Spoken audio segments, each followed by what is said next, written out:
Salut tout le monde, j'espère que vous allez bien, j'espère que vous êtes en forme. Aujourd'hui, je vais satisfaire toutes les personnes qui m'ont demandé une vidéo sur mes tatouages, sur ma manchette. L'idée de cette vidéo, c'est tout simplement vous parler un petit peu, vous montrer les tatouages.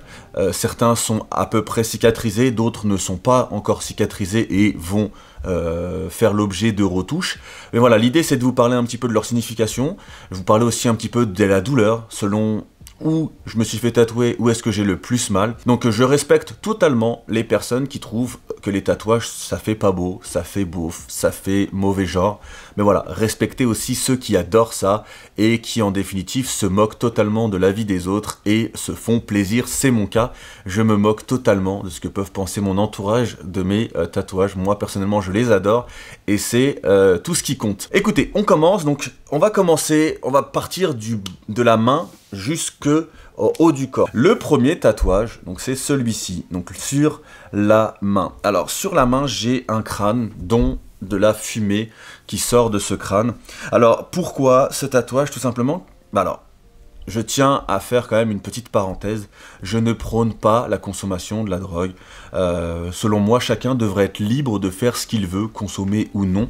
Non mais en tout cas, si j'ai fait ce tatouage, c'est que la toute première fois où j'ai fumé du cannabis, c'était à Los Angeles, dans le sens où c'est légal là-bas. Donc je me suis dit, c'est légal dans ce pays-là, autant tester pour la première fois là-bas. Et donc voilà, ce tatouage, donc c'est pour ça que c'est un crâne qui fume. Il faut savoir d'ailleurs que sur la main, il n'y a pas énormément de diversité au niveau des tatouages. Les gens font souvent des roses, des crânes, parce qu'en fait c'est arrondi et ça convient parfaitement à la main. Ensuite, vous avez, je ne sais pas si vous allez bien le voir, ici, vous avez donc une image de la route 66. La route 66, c'était vraiment... J'ai une wishlist dans ma tête, j'ai une wishlist de toutes les choses que j'aimerais faire avant de mourir. Et vraiment, rouler sur la route 66 en cabriolet, c'était vraiment un rêve de gosse. Vraiment, c'était un rêve. Et voilà, j'ai pu justement réaliser ce rêve. Et du coup, voilà, ce tatouage matérialise un petit peu, enfin, symbolise un petit peu ça. Ensuite, nous avons donc ici... Donc ça c'est un tatouage qui a été fait à Vegas, donc ce tatouage où c'est écrit Vegas, et en dessous on a rajouté donc une petite date, en fait c'est la date où je me suis fiancé avec Ipek justement, juste devant le Bellagio. Alors ensuite nous avons ici donc Hollywood. Alors lorsque vous allez à Los Angeles, vous ne pouvez pas louper le Hollywood Side ou le Hollywood Boulevard. Et je trouvais vraiment l'image super belle et je suis très très content de ce que ma tatoueuse a réussi à faire justement à cet endroit. Je trouve qu'il est extrêmement bien réussi et c'est pareil pour le Route 66.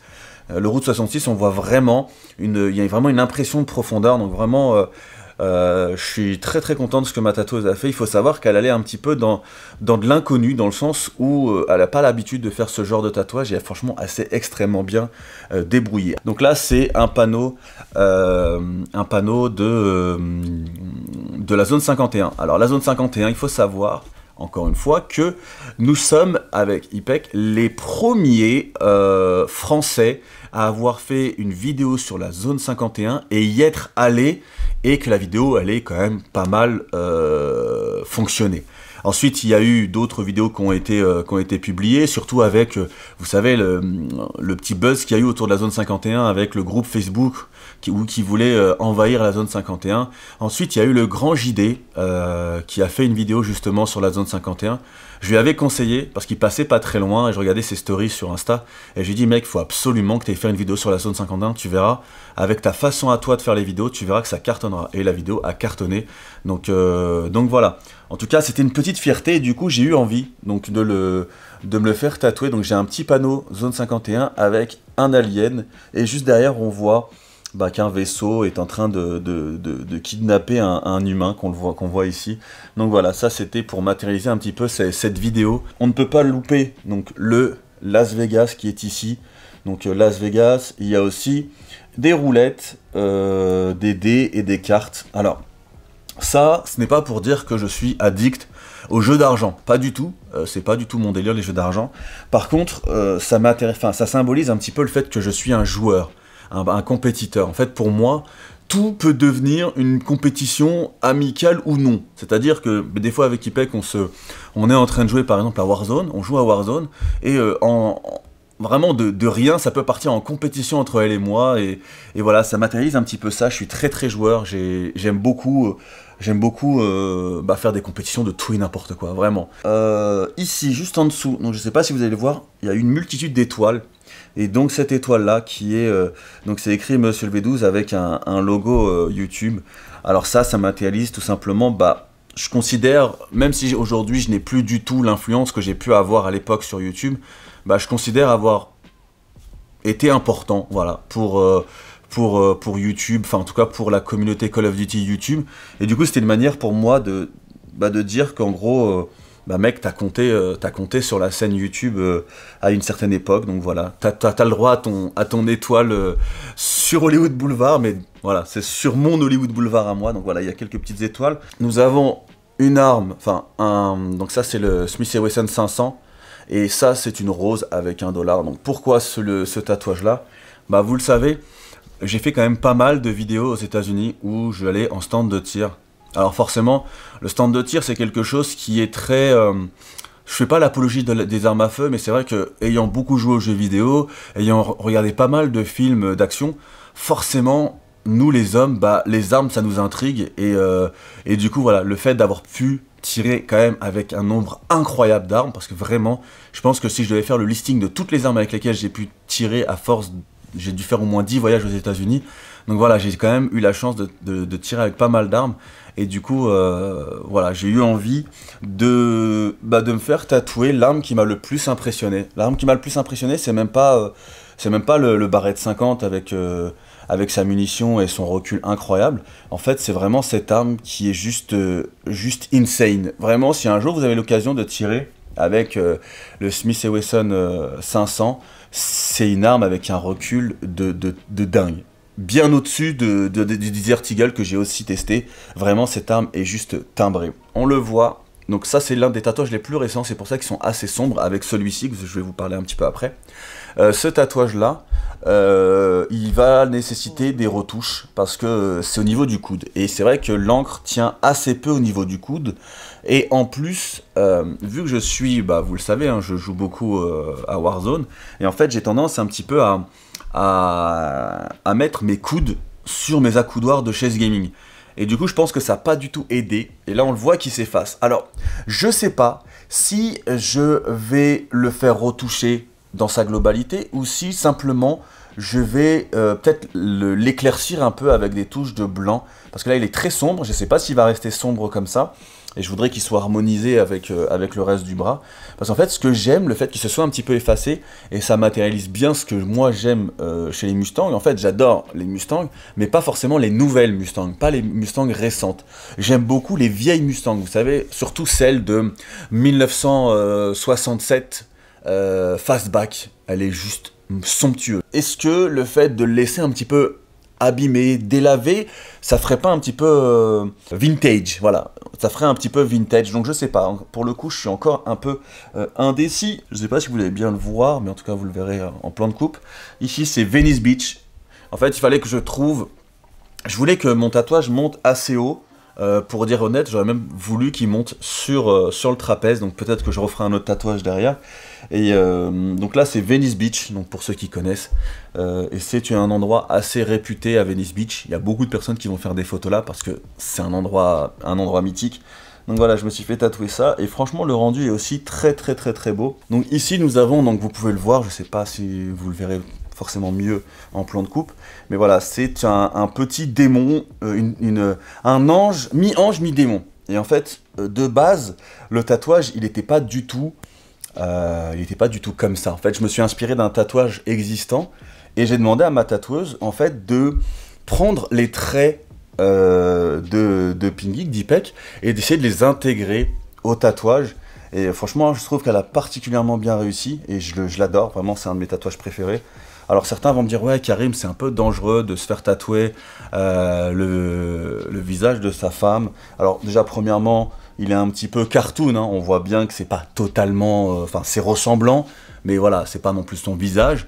Et aussi, je considère pas que c'est un risque pour moi, parce que là, à l'heure actuelle, ça fait 6 ans que je suis avec IPEC, et franchement, ces 6 ans, ça a été vraiment des années extraordinaires, et je me dis que je ne dois pas regretter, même si ça se finit mal, même si elle me trompe, même si elle me fait les pires crasses, je me dis que pendant 6 ans, on a quand même vécu des choses extraordinaires, et rien que pour ça, bah, je considère que c'est pas forcément quelque chose de négatif. Ça serait quand même un peu stupide de résumer du coup la relation à uniquement une rupture qui s'est mal passée. Donc voilà, moi personnellement, ça fait partie de mes souvenirs, ça fera partie maintenant, du coup ça fera partie de moi.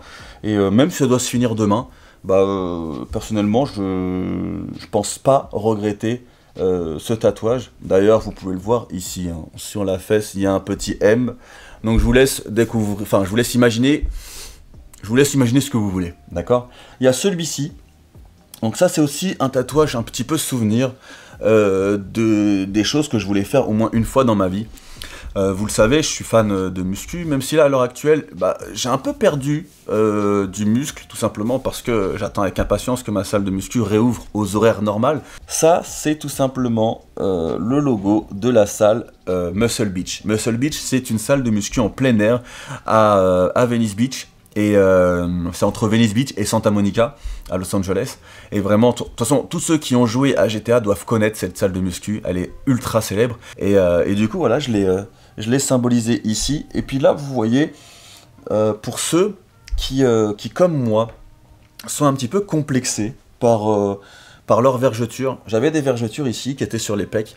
Et en fait, j'ai demandé à ma tatoueuse qui continue à dégrader un petit peu les tatouages sur le pec de manière à masquer un petit peu mes vergetures, et du coup c'est vrai que maintenant on voit plus du tout les vergetures et je suis vraiment très satisfait. Il y a une feuille de cannabis, donc ça pour le coup ça, il n'y a pas besoin d'explication, hein, ça rappelle encore ce que je vous ai expliqué tout à l'heure. En gros, il fallait trouver quelque chose, je me suis dit allez, peut-être une feuille de cannabis, parce que vous ne voyez peut-être pas, mais à la sortie du revolver, en fait il y a de la fumée, et en fait c'était cool de faire que de la fumée se transformait en feuilles de cannabis. Donc voilà, c'était un petit peu dans cette idée là. Donc là pour le coup c'est vrai que je vous ai tout montré, et donc voilà, je pense que vous avoir tout dit sur la signification et les symboles de chacun de mes tatouages. Maintenant, le tatouage qui m'a fait le plus mal. Le tatouage qui m'a fait le plus mal, on a tendance à dire que la main, ça fait très mal. Alors la main, c'est vrai que ça faisait mal, mais c'est pas le tatouage qui m'a fait le plus mal. Vraiment, le tatouage qui m'a fait le plus mal, c'était ici. Pourquoi? Parce qu'à cet endroit-là, la peau est tellement sensible, et franchement là, ça m'a fait super mal. Après, j'ai eu mal au niveau du triceps. Et surtout au niveau du coude. J'ai vraiment eu mal au niveau du coude, c'était très douloureux. Et il n'y a pas que ça qui m'a fait mal en fait, c'est que je sais pas si vous êtes souple ou pas, mais voilà, du fait d'avoir fait de la muscu, je suis assez limité au niveau souplesse.